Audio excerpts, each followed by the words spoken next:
Limitation গুলো আছে, সীমাবদ্ধতা গুলো, যে এটা শেখার ক্ষেত্রে কিছুটা সমস্যা তৈরি করে বা এটা প্রতিরোধ তৈরি করে, বা এটা যে এই যে সমস্যাগুলো বিশৃঙ্খলা তৈরি করছে, হ্যাঁ এইটা কিভাবে কার্যকর হচ্ছে, এফেক্টিভ হচ্ছে বুঝতে পারছি না।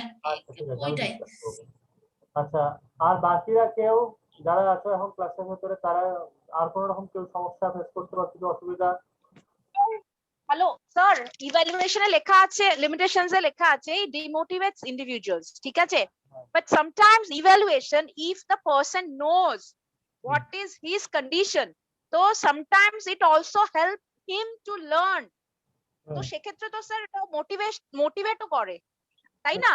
সবসময় তো যেটা ডিমোটিভেট করে, কারণ আমার যদি আমি আমার অ্যাকচুয়াল পজিশন যদি আমি জানতে পারি আজ, যার জন্য আপনি ধরুন এক্সাম্পল দিচ্ছি, যার জন্য আপনি টেস্ট গুলো নিচ্ছেন, মক টেস্ট, ঠিক আছে, তো through that mock test actually we are evaluating ourselves, so when in these methods, so we are able to know where actually we stand. Okay, so it will help us, it will motivate us to study more and more, right? So in that case এটা তো মোটিভেটও করে না sir? হ্যাঁ করে। ঠিক আছে, আরো শুনেনি বাকিদেরটা, শুনেনি তারপর আমি ক্লাসে দিচ্ছি। আচ্ছা শরণার্থী, তুমি বলো। এই ডিমোটিভেটেড জায়গাটা আমারও মানে একটা সমস্যা, যেটা মোটিভেটই তো করে, ডিমোটিভেট তো করে না খুব একটা পুরোটা করে না। এটা। আচ্ছা শরণার্থী, তোমার কোনো জায়গায় কিছু সমস্যা বা কিছু বলো, তোমার কি পড়াটা করেছো, ইভালুয়েশনটা করে থাকলে বলো, তোমার কোনো রকম কিছু সমস্যা থাকলে, অসুবিধা থাকলে বলো। হ্যাঁ স্যার পড়েছি, তো এমনি ঠিকঠাকই আছে। হ্যাঁ, কি হলো? শরণার্থী আবার লাইন চলে গেল নাকি? না স্যার যায়নি, মানে পড়েছি এমনি ঠিকঠাকই আছে, তো ওই যে যেটা করলে তো ভিডিওটা অন করো।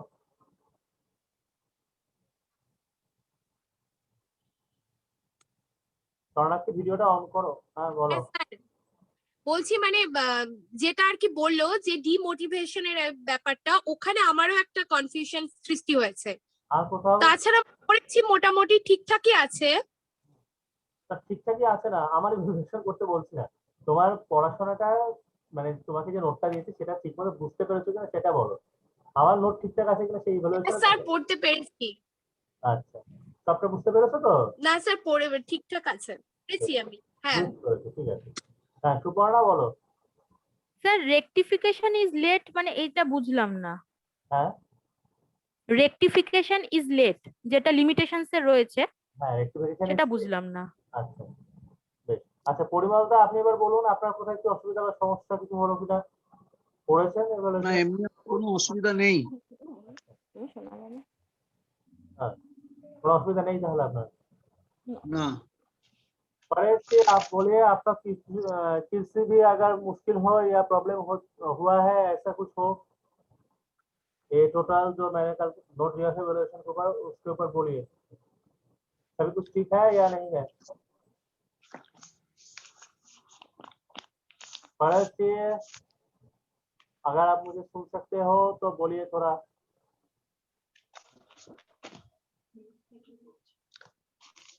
किसी का नोटটা পড়েছো? हाँ পড়েছি, आया है। अच्छा हाँ बोलिए पढ़ेছি। आप पीएनजी अभी ऑफिस में हो? Yes sir. हाँ हो सकता है या वीडियो ऑफ भी रख सकते हो क्योंकि ऑफिशियल मामला है, वीडियो अगर कोई लोग कुछ बोले तो बंद कर सकते हो। सर ये मैं निकाला हूँ अभी, मुझे लगभग समझ में आ रहा है ये।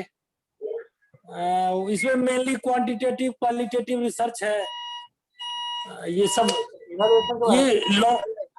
हेलो, इवैल्यूएशन के बारे में बोलिए। इवैल्यूएशन के बारे में बोलिए। Yes sir. इवैल्यूएशन के बारे में बोलिए। Evaluation evolution. हाँ इवैल्यूएशन, हाँ इवैल्यूएशन उसके बारे में बोलिए। अच्छा है समझ में या कुछ ऐसे बोलिए।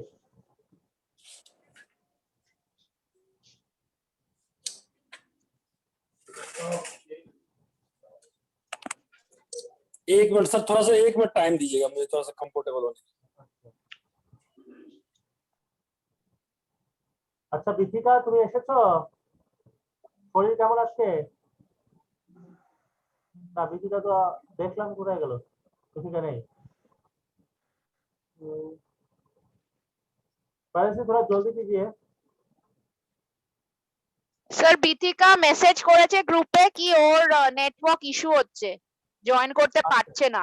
হ্যাঁ ওকে বলে দাও স্যার যে ঠিক আছে ও আমাদের জন্য পরে জেনে নেয়, এটা একটা মেসেজ ছেড়ে দাও তুমি। স্যার হ্যাঁ বলো। স্যার সুপর্ণা স্যার আরেকটা পয়েন্ট আছে নিডস এ, এটা বলছে it helps to teacher to determine evaluate and refine his instructional technique. তো ইভালুয়েট কাউকে করতে গেলে মানে রিফাইন হিজ ইনস্ট্রাকশনাল টেকনিক, এটা কি করে রিফাইন করবে? সেটা বলবো তো। এটা একটু ক্লিয়ার। হ্যাঁ হ্যাঁ ঠিক আছে বলবো। आज কেউ এসছে কি আজকে ক্লাসে? ना आज केউ तो আসেনি। ओके पहले से थोड़ा जल्दी कीजिए, आप क्या बोलना चाहते थे थोड़ा बोल दीजिए, उसके बाद मैं शुरू कर दूं।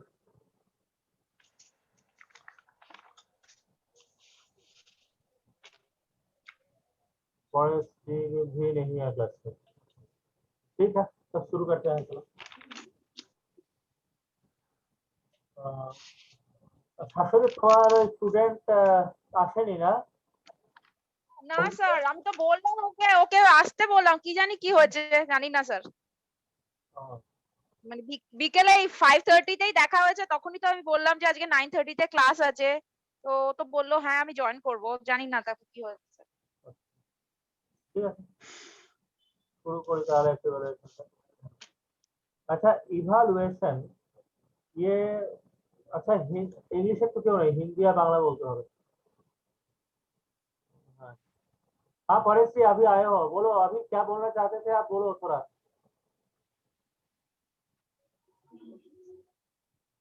कुछ बोलना चाहते हो तो थोड़ा जल्दी बोल दो। ये सर ये इवोल्यूशन एक तरह से जजमेंटल आइडियाज है, हाँ जिसके तरह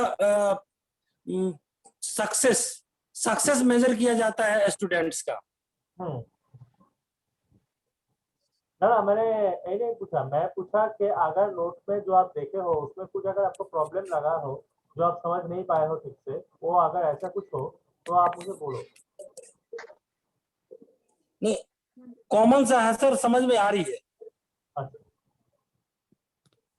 तो ठीक है, आज मैं थोड़ा इवैल्यूएशन के बारे में बोल रहा हूँ और बोलने के बाद कुछ क्वेश्चन रह जाता है तो वो कल या परसों का जो क्लास रहेगा उसमें मैं डिस्कस कर दूंगा। दीपिका नहीं आ सकी, वो रोज दिन आती है लेकिन आज नहीं आ सकी।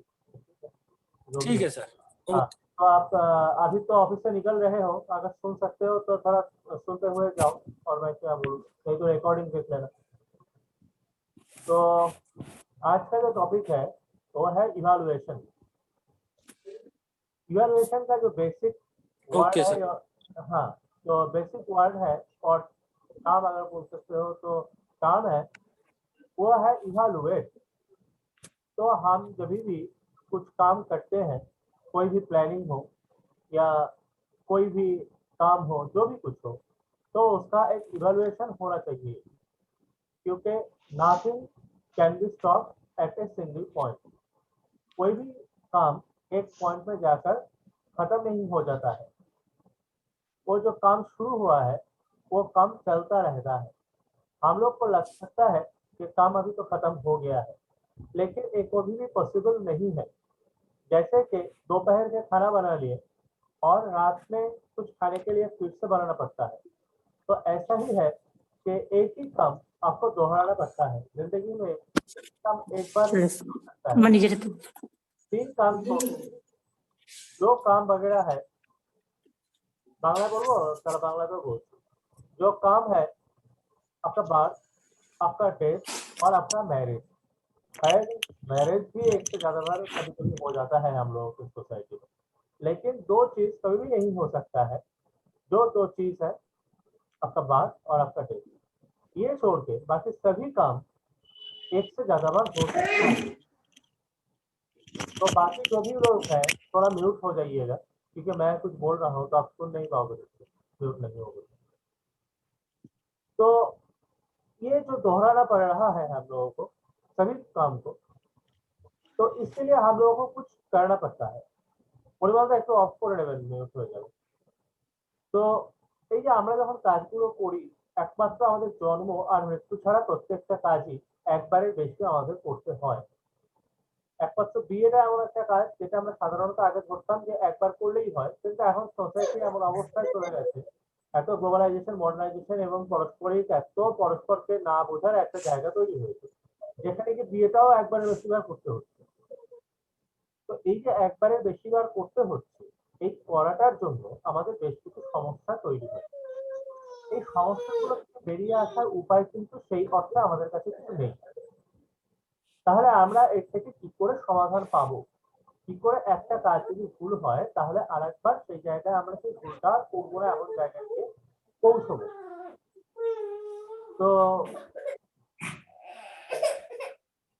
अच्छा नीतू जी ना किसका किसका चल रहा है? सुपर्णा तुम्हारा म्यूट तक करो করে নিয়েছো কারণ করোনা বাচ্চার কারণে তো হচ্ছে না। তো স্যার আমি লেটে স্যার, হ্যালো স্যার, মিউট হয়ে নাও। Sir sir hello.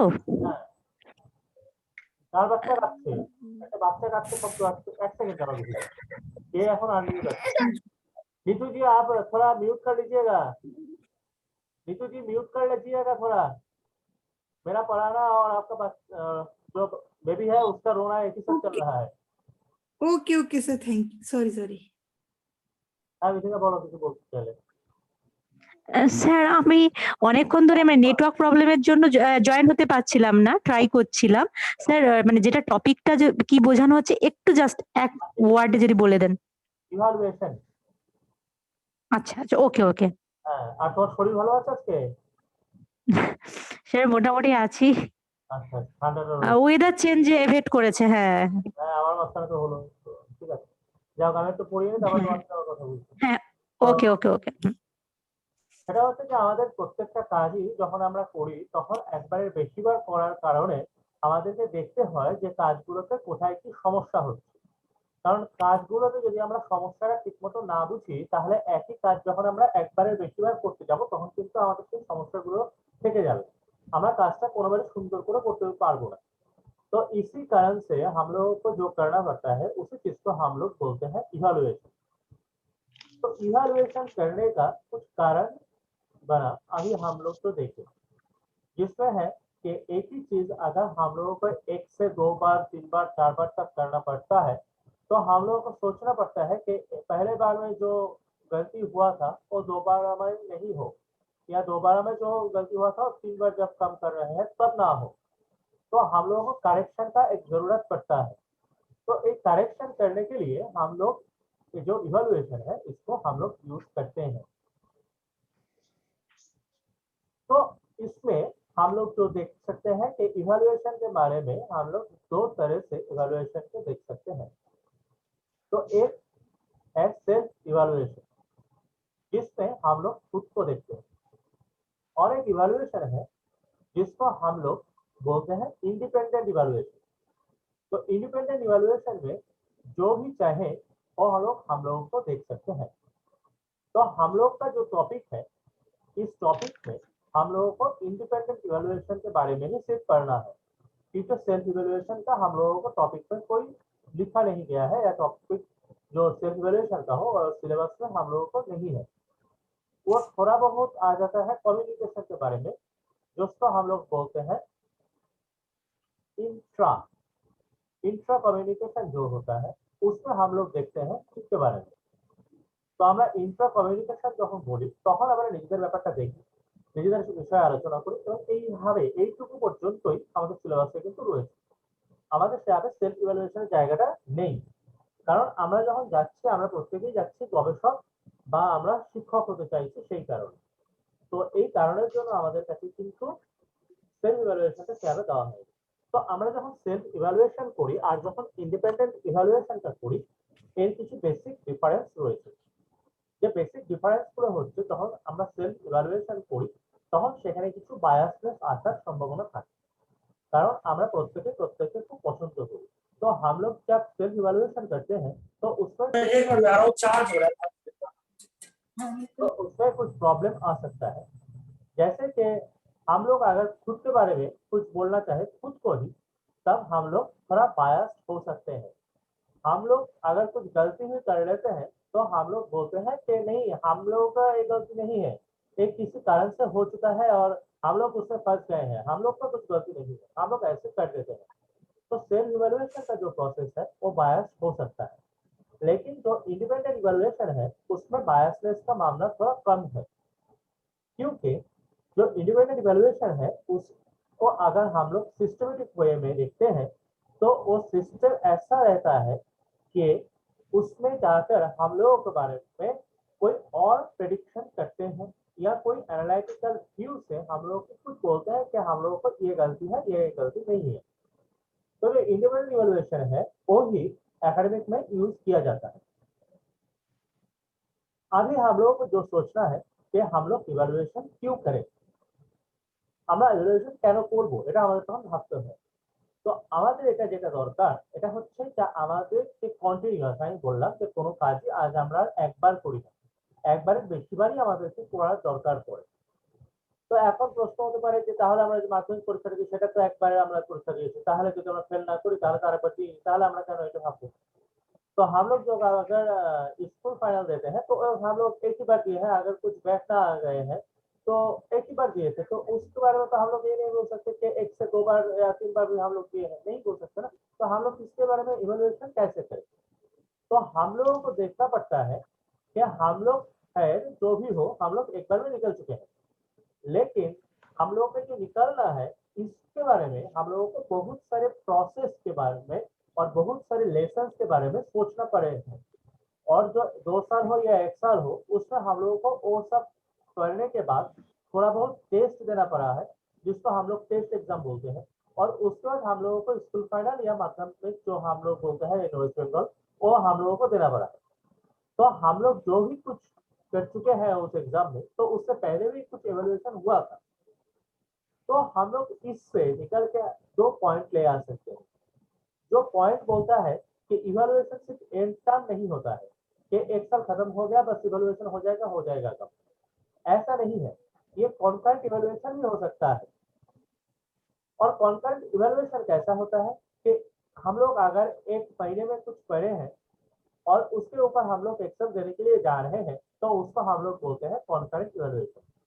जैसे कि मैं रोज दिन एग्जाम लेता हूँ, मॉक टेस्ट लेता हूँ, तो ये जो मॉक टेस्ट है इसको हम लोग बोलते हैं कॉन्करेंट इवैल्यूएशन।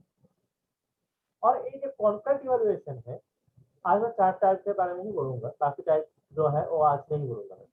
तो वो जो है कॉन्करेंट इवैल्यूएशन से और एक चीज होता है जिसको हम लोग बोलते हैं फॉर्मेटिव इवैल्यूएशन।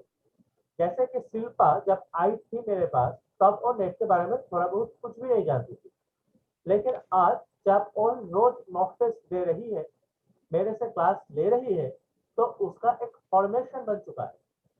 वो समझ चुकी है कि नेट का एग्जाम कैसे होता है, नेट के बारे में हम लोग कैसे पढ़ सकते हैं और कैसे एक टेस्ट हम लोग निकल सकते हैं। তাহলে এই যে জিনিসগুলো আমরা বুঝতে পারলাম কিভাবে পরীক্ষাটা হবে, কিরকম কোশ্চেন থাকবে, কিরকম ভাবে সেই পরীক্ষাটা আমাদের অ্যান্সার করতে হবে, এই যে জিনিসগুলো আমরা বুঝতে পারলাম এর মাধ্যমে আমাদের ভিতরে একটা ফরমেশন তৈরি হলো। এই যে ফরমেশন তৈরি হলো এই জিনিসটা হলো গিয়ে তার ফরমেটিভ, এই জন্য আমরা বলি ফরমেটিভ ইভালুয়েশন।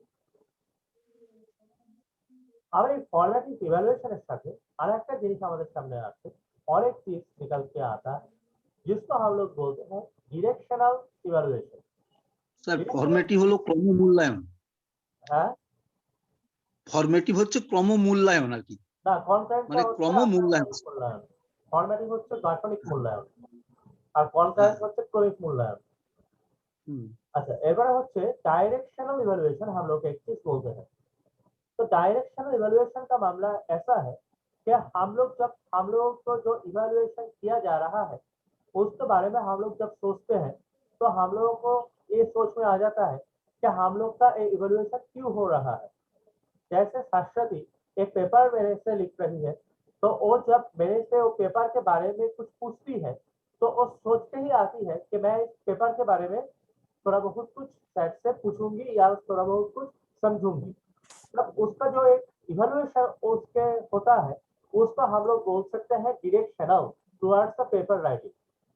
लेकिन वो जब मेरे पास कुछ क्वेश्चन लेके आती है जो नेट एग्जाम से जुड़ा हुआ है, तब उसकी मन में ये सोच होता है कि हाँ, हम लोगों को नेट के बारे में जो भी कुछ सर दे रहे हैं उसके बारे में हम मुझे सोचना है या मुझे कुछ जानना है। तो ये सोच के वो आती है मेरे पास तब। তো এইখান থেকে আমরা বুঝতে পারছি ডিরেকশনাল যখন আমরা ইভালুয়েশন করি তখন আমাদের কাছে একটা ডিরেকশন তৈরি হয়। তাহলে আমাদের কাছে contract evaluation, enter evaluation, directional evaluation আসলো। কারণ আসলো কি আমরা একটা ফরম্যাটিভ ইভালুয়েশন হয়। কারণ ফরম্যাটিভ ইভালুয়েশনটা মাধ্যমে আমাদের ভিতরে একটা জিনিস ফরম্যাট হয়। এই ফরম্যাটটা কি হয় আমরা প্রত্যেকেই যখন আমরা পৃথিবীতে জন্মেছি তখন আমরা বিশেষ কিছু হ্যাবিট নিয়ে জন্মেছি, বিশেষ কিছু আচরণ আমাদের বড় হয়ে ওঠার পথে আমরা যে বাড়িতে ছিলাম, যে পরিবেশের মধ্যে আমরা ছিলাম সেখান থেকে আমরা বেশ কিছু জিনিসকে আমাদের ভিতরে আস্তে আস্তে আমরা গ্রহণ করে নিতে পেরেছি। ফলত আমরা দেখতে পাই যে আমরা এমন একটা জায়গায় চলে আসি যে জায়গাটা আমাদেরকে একটা ইন্ডিপেন্ডেন্ট ওয়েতে সমাজের ভেতরে জায়গা দিয়ে দাঁড় করায়। মানে আমি যেরকম ভাবে কথা বলছি, আমি যেরকম ভাবে আচরণ করছি সেটা আর 10টা লোকের থেকে আলাদা।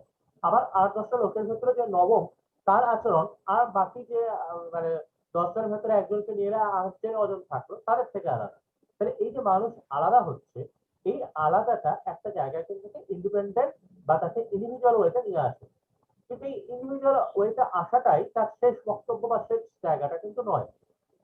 কারণ আমরা যখন মাধ্যমিক পরীক্ষাটা দিচ্ছি তখন কিন্তু যে ক্লাসে বা সেই বছরে ফার্স্ট হবে সেও পরীক্ষা দিচ্ছে, আবার যে হয়তো সেই বছরে খুব কম নাম্বার নিয়ে পাস করবে সেও পরীক্ষা দিচ্ছে।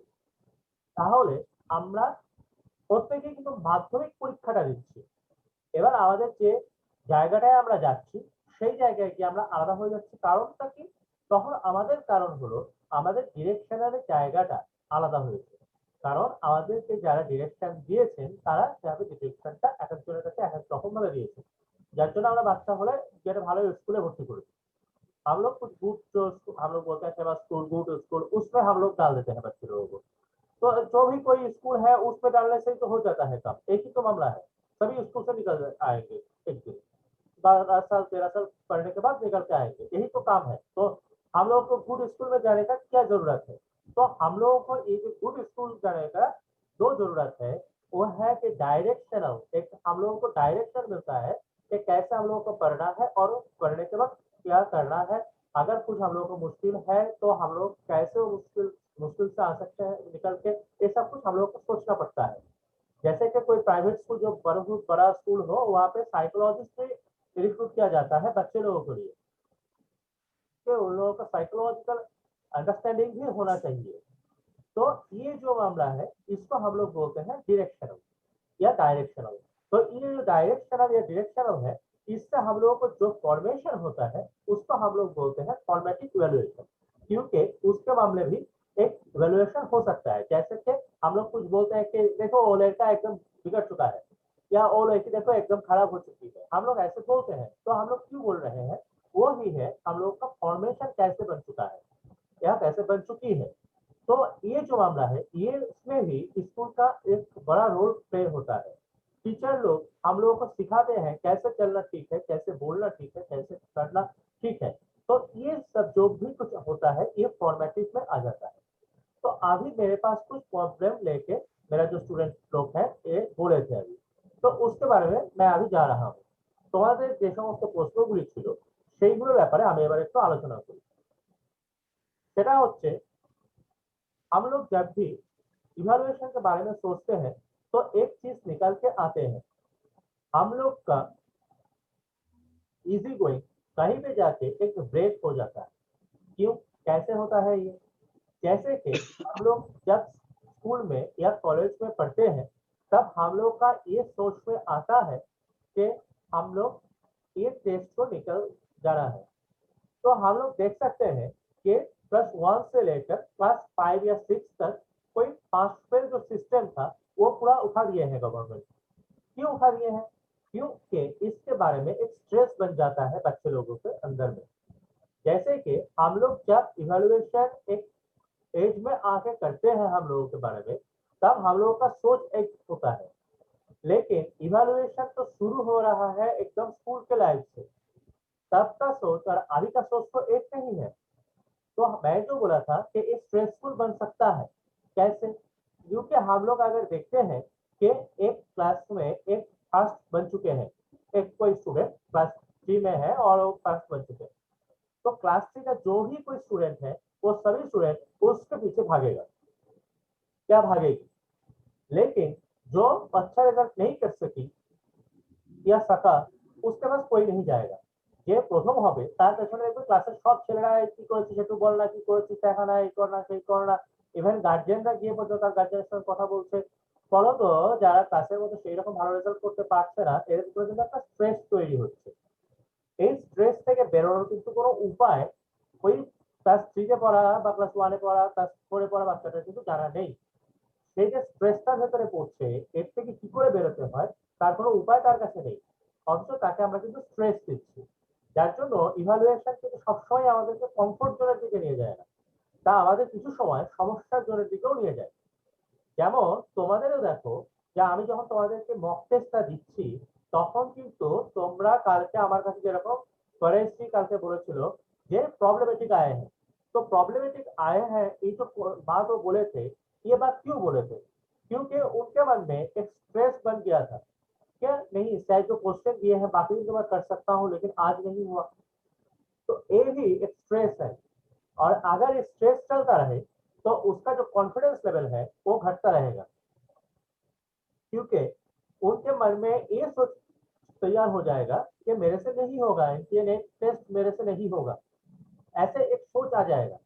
तो इवैल्यूएशन हम लोग क्या बोलते हैं ना कि हाँ इवैल्यूएशन तो हो रहा है, बहुत अच्छा चीज हो रहा है, और हम लोग थोड़ा क्या मैंने आगे जा रहे हैं या क्या कर रहे हैं उसके बारे में पता चल रहा है, तो सभी कुछ बात ठीक है तब तक जब तक एक टेस्ट इजी है।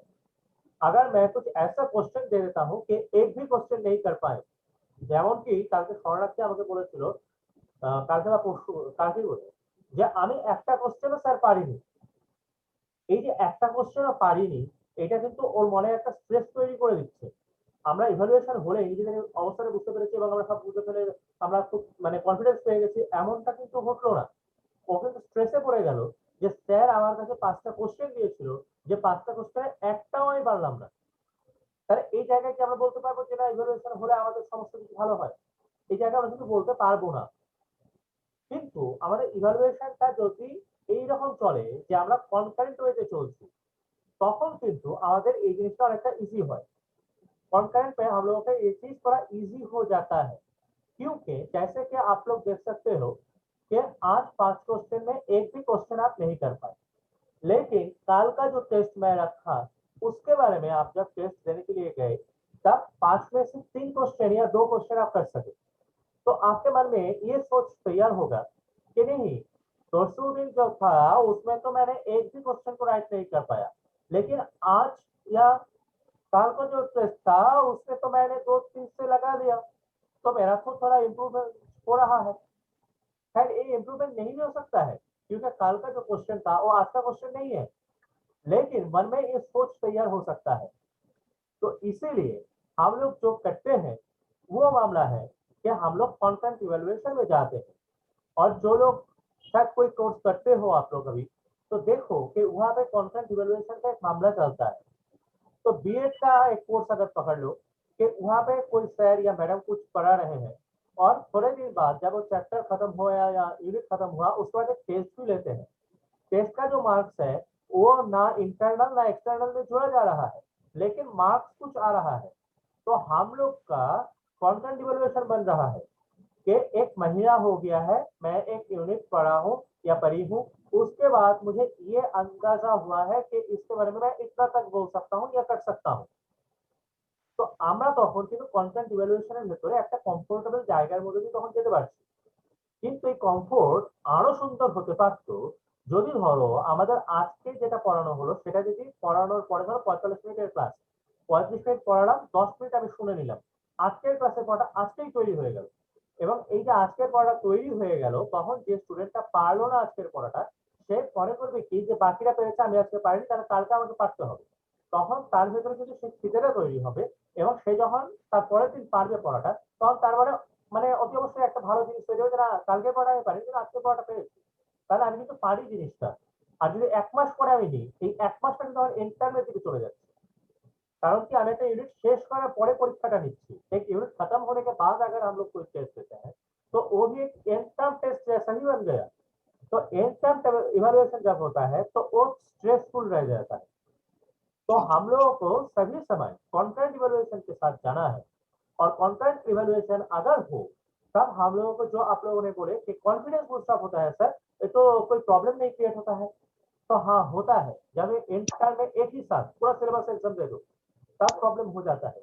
लेकिन आज आप थोड़ा दिए 5 क्वेश्चन, ठीक है, 5 क्वेश्चन में से इतना तक मैंने कर लिया अच्छा और 5 क्वेश्चन में कल का जो 5 क्वेश्चन है उसमें इतना तक मैं कर सका। तो एक कंटिन्यूअस ग्रोथ हो रहा है आपके मन में, आपके जो बिहेवियर है, आपका जो टोटल फॉर्मेशन है, सभी में एक चेंज हो रहा है जो कंटिन्यूअस प्रोसेस में हो रहा है। और उसके साथ आपका कॉन्फिडेंस भी बूस्ट अप हो रहा है कि कल के क्वेश्चन में एक भी नहीं राइट हुआ था, आज के क्वेश्चन में 2 राइट, 3 राइट, 4 राइट हुआ है। तो कॉन्फिडेंस भी बूस्ट अप हो रहा है। और ऐसा भी हो सकता है कि आज के क्वेश्चन में 4 राइट हुआ, कल के क्वेश्चन में 0 हुआ, उसके बाद 3 हुआ। तो हम लोग यही सोच सकते हैं कि हाँ मेरा तो इम्प्रूवमेंट तो चल रहा है, ठीक है, ये देख सकते हैं हम लोग। तो इसीलिए अगर कोई इवैल्यूएशन कॉन्करेंट हो तो उसमें कुछ स्ट्रेस नहीं रहता है। और हम लोगों का जो अभी का एकेडमिक है उसमें हम लोग कंटेंट के बारे में ही ज्यादातर सोचने की कोशिश करते हैं। और एक चीज है कि एक ब्रॉड क्वेश्चन आपको लिखने के लिए दे दिए, 15 नंबर का एक क्वेश्चन, उसमें कुछ डिवीजन नहीं कर दिए, एक क्वेश्चन एकदम ब्रॉड में दे दिए और उस क्वेश्चन में आप आंसर किए जो भी कुछ आपको पता है और आपसे थोड़ा बहुत ज्यादा जानने के बाद ही कोई एक टीचर खुद को बोला सकते हैं। तो वो जो देखे वो क्वेश्चन का आंसर, उनको लगा कि नहीं ये तो 15 नंबर का देने का कोई जरूरत ही नहीं है, इसमें हम लोग 8 नंबर डाल देते हैं। तो ब्रॉड क्वेश्चन में 7-8 नंबर भी कोई कोई पा जाते हैं, लेकिन उनका जो भी कुछ नॉलेज था सभी कुछ दे दिए हैं राइट इनका आंसर, बट जो टीचर है वो कम दे दिए नंबर, तो वो भी स्ट्रेसफुल रह जाता है। जिसके लिए हम लोग जो एडप्ट कर रहे हैं वो है एमसीक्यू एग्जामिनेशन सिस्टम या ऑब्जेक्टिव एग्जामिनेशन सिस्टम, जिसमें हम लोगों को क्वेश्चन ज्यादा हो जाता है लेकिन क्वेश्चन का आंसर करना इजी होता है। और उसके साथ साथ क्या होता है कि एमसीक्यू में एक अगर ठीक जगह पे जहां पर मैंने टिक देना है वहां पे आप टिक दे रहे हो तो क्वेश्चन का एक ही नंबर आपको मिल जाएगा। तो 15 अगर एमसीक्यू दिया जा रहा है तो 15 मार्क्स आपको मिल सकता है, जो ब्रॉड क्वेश्चन के बारे में कभी भी नहीं मिल सकता है। तो हम लोग को ये भी सोचना है कि इवैल्यूएशन सभी समय कॉन्फिडेंस नहीं बूस्ट अप करता है। इवैल्यूएशन कैसे लिया जा रहा है इसके साथ जुड़ा होता है कि हम लोगों को स्ट्रेस रहेगा या हम लोगों को कॉन्फिडेंस आएगा। तो हम लोग जब एक लिमिटेशन पढ़ेंगे तो हम लोग को ये भी सोचना में है कि हाँ एक जो है कि हम लोगों का कॉन्फिडेंस रिड्यूस हो सकता है, उसके साथ साथ हम लोगों का स्ट्रेस थोड़ा इंक्रीज हो सकता है। शायद मेरा जो क्वेश्चन का आंसर मैंने दिया ये आप समझ चुके हो मैं क्या बोला। अभी आप लोग बोलो कि अभी तक मैंने जो भी कुछ बोला इसमें कुछ डाउट कुछ क्वेरी हो तो, क्योंकि 2 मिनट है। প্রত্যেকে বলো তোমাদের কাছে যদি কোনো রকম ডাউট, কোনো রকম কোয়েরি, কোনো রকম সমস্যা কিছু থাকে আমার সাথে কথাটা এবার বলে নাও। Sir, could you please repeat once again the formatting evaluation? Formatting evaluation. Formative evaluation, formatting not formative. Yeah, format. But I did not see. Okay. So the formative evaluation is just like you know that whenever we take our birth, then we have to face some kind of conditions in our households and in our in some the environment and all the conditions. So with that we all have to make our character, and that character is the total formation of us, because we are not simply an animal. We have some characteristics and we have some characters inbuilt in us, and with that we can say a person as good or bad. Highlight করার দরকার নেই, নিচে যাও, হ্যাঁ time নেই তোমার। হ্যাঁ কিছু বলছো? So sorry sir, sorry. So if we are getting this type of conditions in our lives, then we can see that in ourselves some formations are already present. But as we are in the academics, so it's a great duty of the teacher to make us as per the social norms or the social expectations. And these conditions are not totally related only with those books or the exams, but in total and overall situation of our presence. So if we are considering in class and we were making some kind of disturbance when we were just like the kids, then our teacher was rebuking us. And this is the evaluation of the formative kind. With that, we have Yes. built our character. And the same thing can be seen with the academic purposes as well. Like I am taking your regular classes, almost all the days I am taking the classes. Because of this single reason, your formation is getting some kind of positiveness and you are getting the lessons in some kind of easier way. And with this, you are being built for the NTA NET examination now. And if you are considering yourselves